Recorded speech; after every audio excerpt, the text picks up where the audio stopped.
Shabbat Shalom, everybody. It's good to be back, and it's also great to be back with people on Zoom. So before I start with my second half of my first session, I want to call Rabbi Jana out. Rabbi Jana? Jana. I was raised by good parents who told me that whenever I go to visit someplace, I need to bring a gift. She beat me to the punch today. She gave me gifts while we were spending some time together, and I very much appreciate it because it gives me a window about the Shreveport community and this congregation in particular. Actually, if I may, he's got the book that Susan wrote about Agudath Achim. He's got the book that Eric Brock wrote about the Jewish community. All right. So this is a book that I'm going to present also to Rabbis Rubenstein at Agudath Achim tomorrow, because it's a book that is called Songs in the Key of Healing, and it was inspired by, and most of it was compiled by, my very close friend Rabbi Raphael Goldstein, who passed from this world a little over a year ago.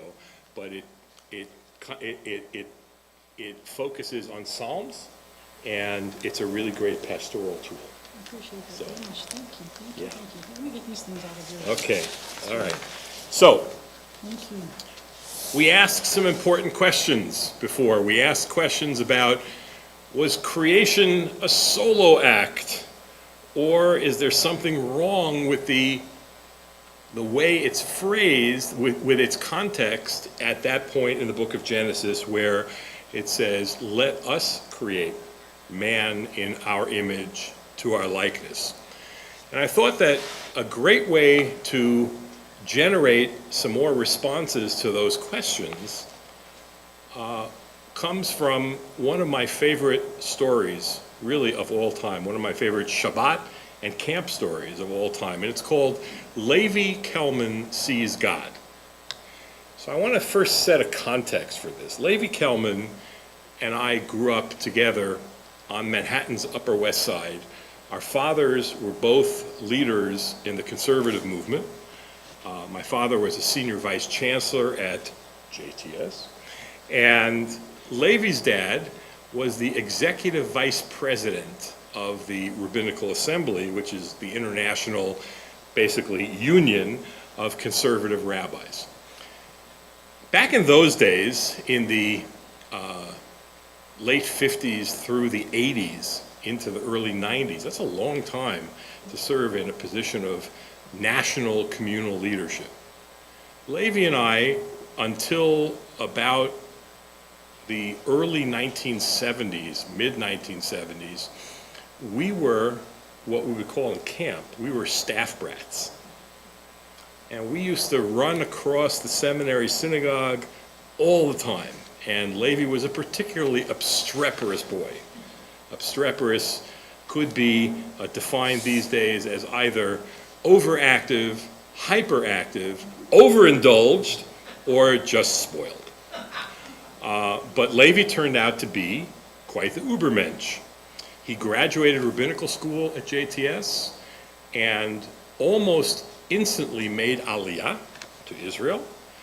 And he lived with his wife on Kibbutz Gezer for a period of time. And then he got an offer from a fledgling board of directors of a new congregation forming in Israel under the banner of the Reform movement called Kol HaNeshama.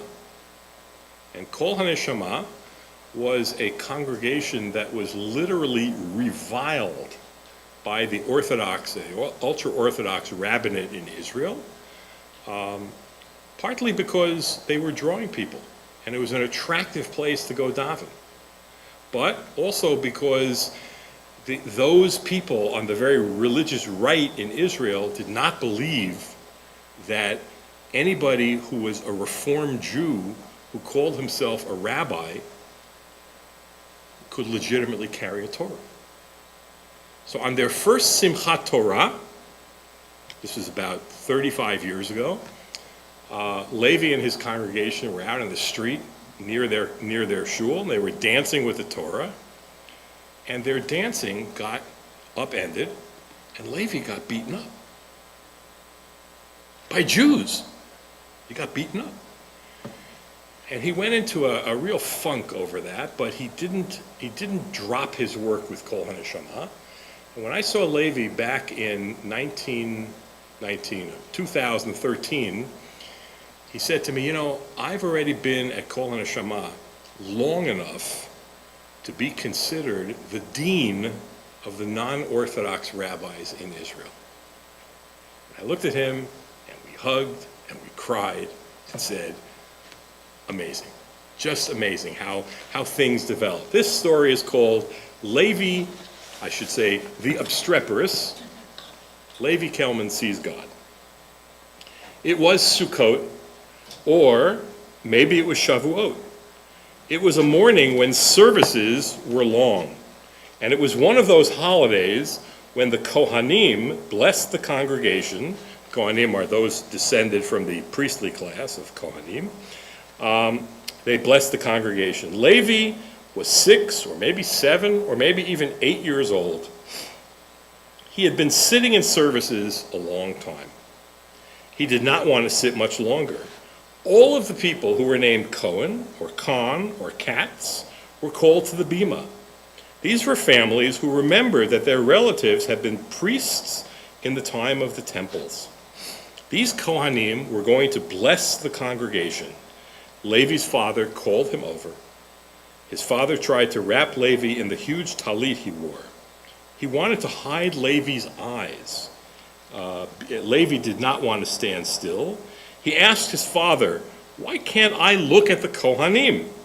His father said in a whisper, "Because when the Kohanim say their blessing, God appears between their fingers."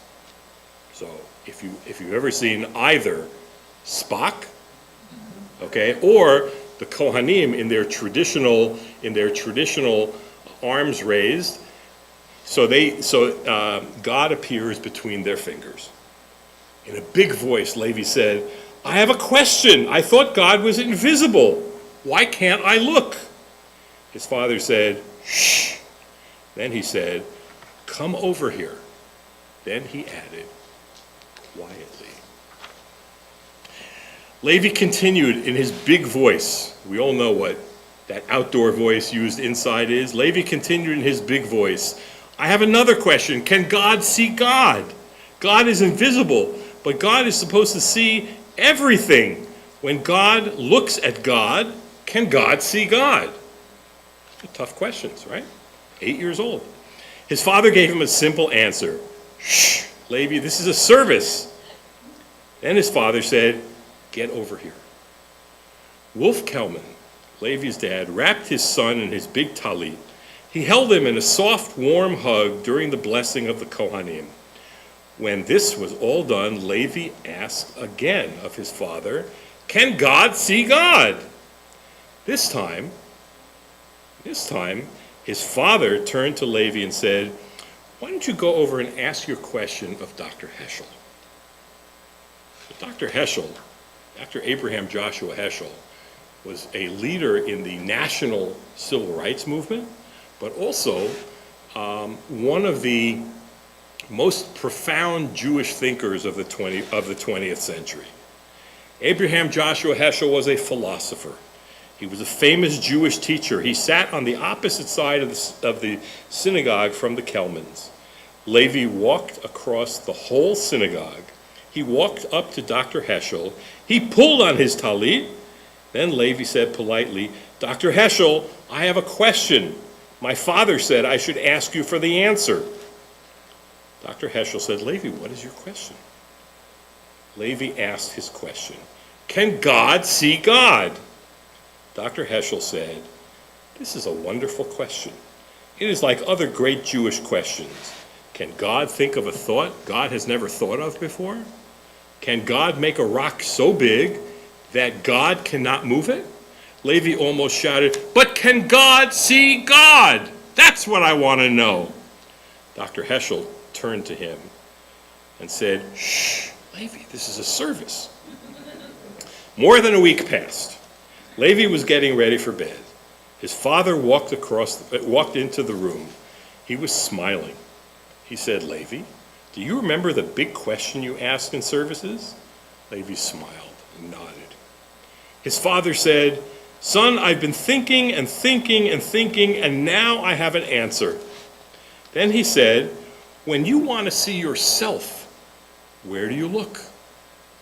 Levi answered quickly, "In a mirror." His father smiled. Then he said, "Well, when God wants to see God, God looks at you. God looks at you." There was a funny look on Levi's face. Then his father said, "God looks at you to see if God can see God in the things that you do." Levi smiled. He was even silent for a moment or two. What does this story tell us about the power over the centuries of us being created in the image of God? What are the implications for us if when God wants to see God or see some God, he looks at us? What are the implications of that for us in our lives?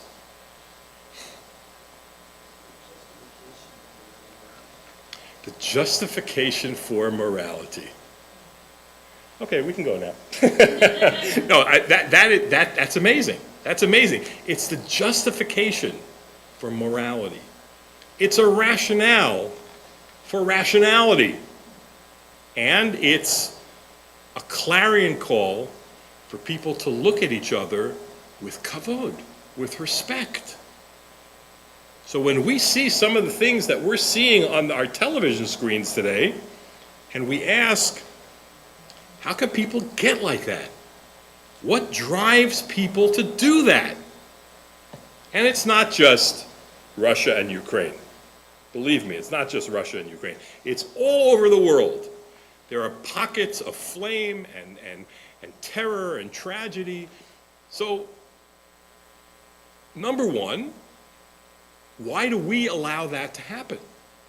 If we believe that we are created in the image of God, what are the personal implications for me if I walk up to somebody and I say to them, I put out my hand and I say, "Hi, I'm Benzy Kogen, but I got to tell you, you look terrible today." Really? I mean, would we ever say that to anybody? Yeah? Okay, all right, well, okay, we can go now. The next question would be, how can I help? Right. If the next question is not, how can I help? Then there's something wrong with the picture. There's something wrong with the scenario.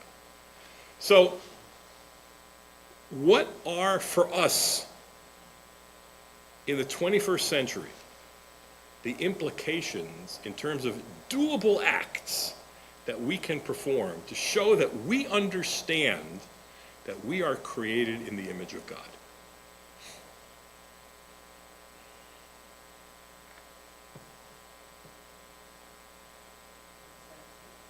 Acceptance. What does that mean to you? What does acceptance mean? Yeah. Mm-hmm.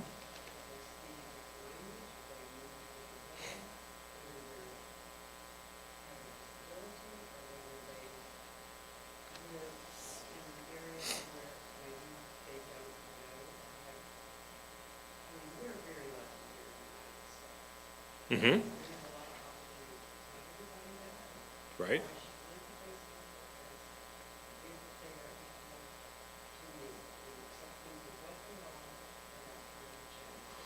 Wow.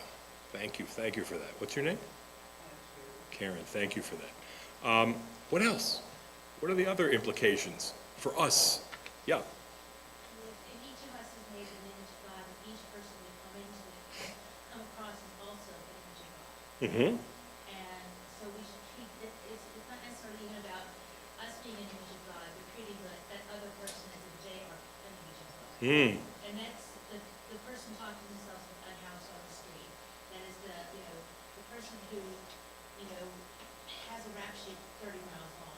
Right. I'm sorry, I work in law enforcement. Okay, I got you. I hear you. You know, it's the person who, being not at 3 a.m. for no more reason, you know, all of those people, it includes people that we fundamentally disagree with. Mm-hmm. You know, it's understanding that these Russian soldiers are as much a victim of, you know, their command structure as the Ukrainian citizens. Wow. It's understanding. Oh, I'm sorry. I apologize, people are watching. Oh, goodness. What you're saying too, please. Okay, I was saying that it's important that we recognize that every person, especially those that we disagree with or that we think are wrong, are also made in the image of God. Wow. And that was the whole thing summarized Good, because good. The Cliff Notes version. Yeah. Great. Anybody else? Anybody else? And how might we go about correcting or amending our behavior to reflect that understanding of a need for acceptance, a need for inclusion, a need for encountering people where they're at? What do we do?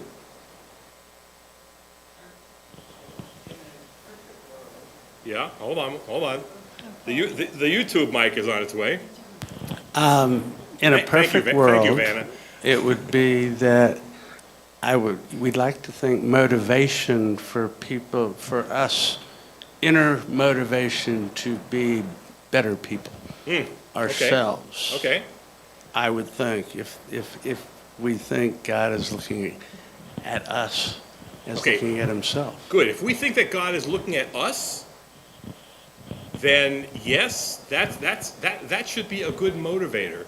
But if each one of us has a piece of God in us, then that without looking to God for support, we should intuitively know how to act toward each other.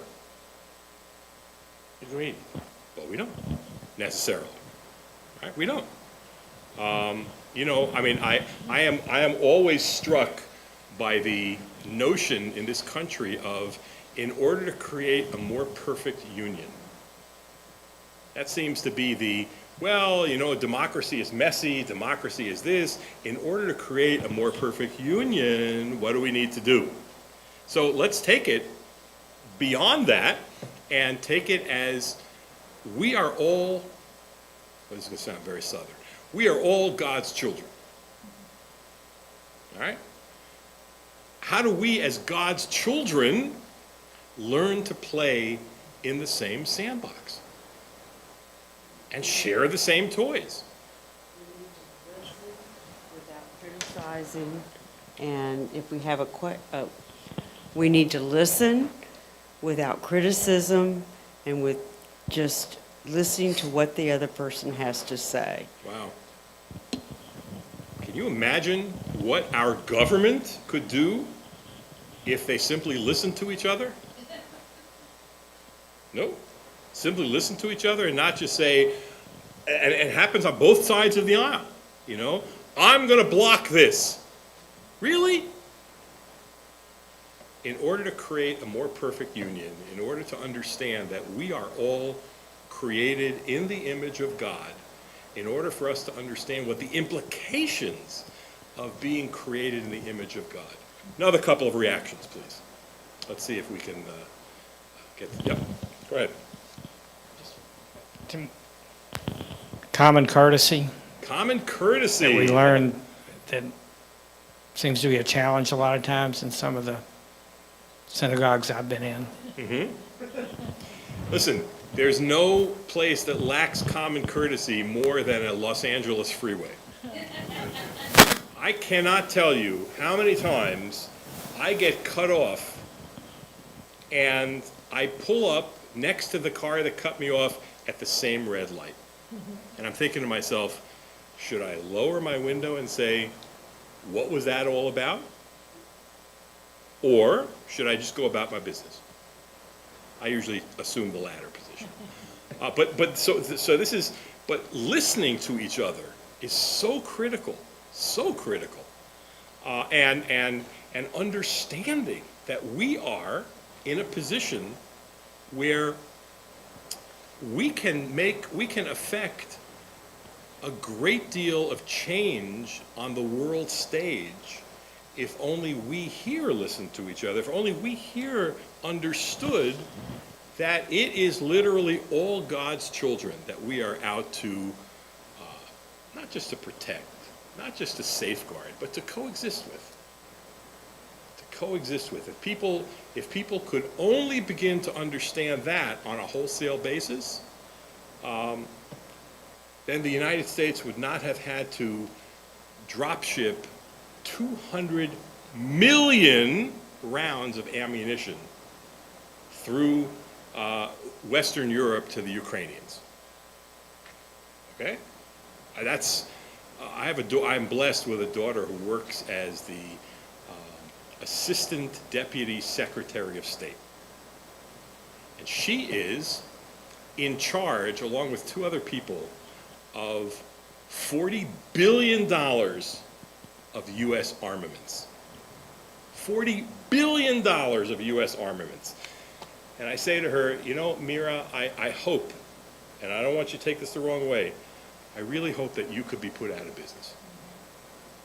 Because if you could be put out of business, it would mean that people are talking to each other, learning to live with each other, and understanding that people who are created in God's image should not be fighting with each other, should not be battling with each other.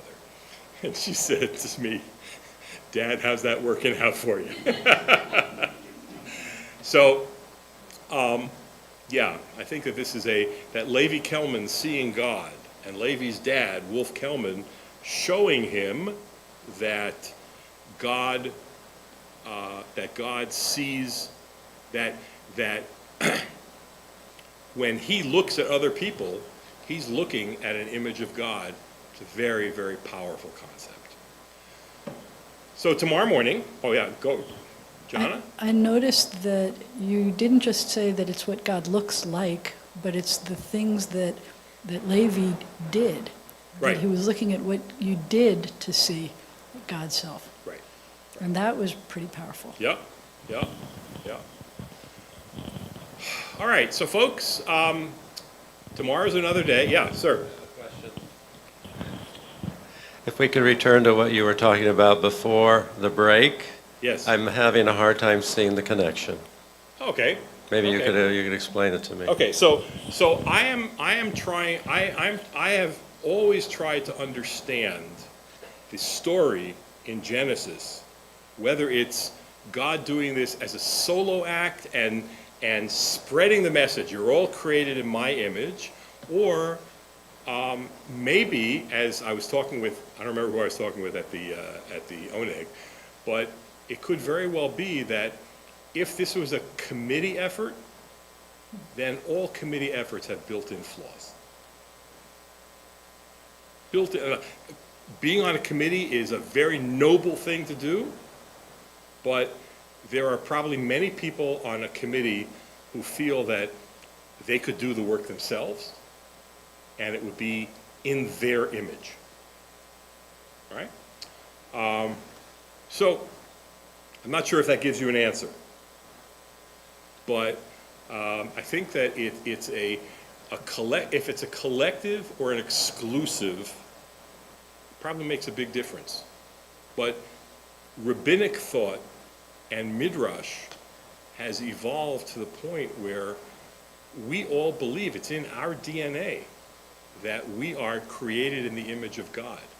And the most important thing that we have to do is to unleash that understanding and think about what a difference it would make in the world. So tomorrow is another day. Shabbat is long this weekend. We will be together tomorrow morning. We will be together tomorrow afternoon and tomorrow evening, and then on Sunday as well. And I want to push the Sunday piece, because the Sunday piece is called using the lens of memory as a way of further understanding Jewish history. It's a very important thing that we remember as a people certain things. We are called upon, especially in the Pesach season, we're called upon to remember the episode of the Exodus from Egypt as if we were there personally. B'chol dor vador, chayav adam lirot et atzmo ke'ilu hu yatsa miMitzrayim. In every generation, it is obligatory for people to see themselves as if they were in the caravan leaving Egypt. Wow. Does that mean that Pesach is not just matzah and bitter herbs and a couple of glasses of wine and some dry brisket? Yeah, that's exactly what it means. So we will talk about that a little bit tomorrow as well, and on Sunday as well. And hopefully these talks that I'm giving and these exchanges that we're having will bring everybody to the Pesach Seder table a little bit better prepared to ask questions and maybe even to give answers. Okay? Shabbat Shalom. Shabbat Shalom.